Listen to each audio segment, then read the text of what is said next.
போர்த்துகீசியர்கள் கட்டிய இமெனுவல் ஃபோர்ட்டை பற்றி பார்க்க போகிறோம்.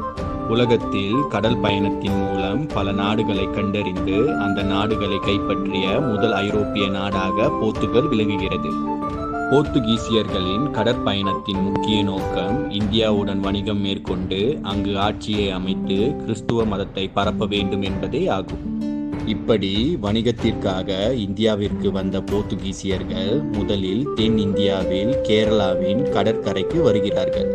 அங்கு வணிகம் செய்வதற்கு இவர்கள் கோட்டைகள், வீடுகள், தொழிற்சாலை, தேவாலயம் என்று பல கட்டிடங்களை கட்டுகிறார்கள்.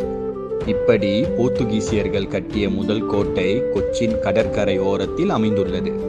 இது இந்தியாவில் மட்டுமல்ல, ஆசியாவிலேயே கட்டப்பட்ட போர்த்துகீசியர்களின் முதல் கோட்டையாகும். செப்டம்பர் 1503 ஆண்டில் கொச்சின் மகாராஜா போர்த்துகீசிய அதிகாரியான அல்போன்சோ